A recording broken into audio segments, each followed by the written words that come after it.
Hello guys and welcome back to another video.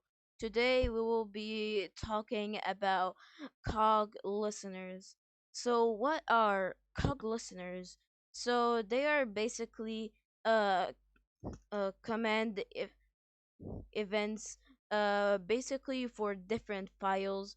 Let's say let's say it's basically like a client dot event or a bot dot event, uh something like this, but it's in cogs. So before we get into this, I just want to say I am really sorry for not uploading these couple of weeks. I have been merely struggling uh with personal issues, but now I'm back, so let's get started now. So first thing we're gonna make is the decorator. So commands dot cog dot listener with the brackets, else this is not actually gonna work.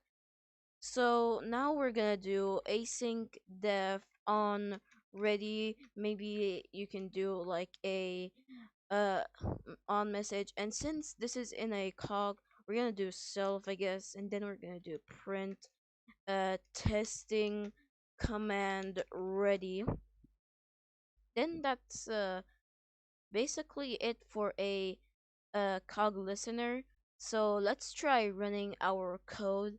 And as you can see here in the console, it prints out everything fine, and it even prints out testing command ready just like it should be.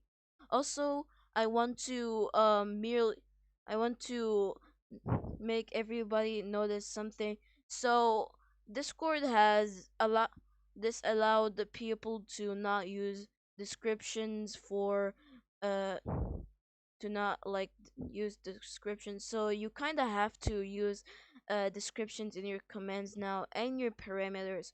You will be taking about something called slash options in the next video, because it will be bit better to just put in these slash options if needed, of course. So now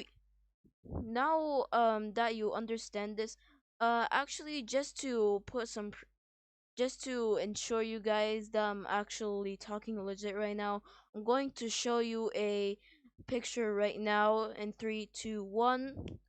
So here's the picture clearly saying from the Nextcord announcements that it is uh this allowed to not put descriptions in your commands, or or slash options if you have any, which I will be teaching you in the next video.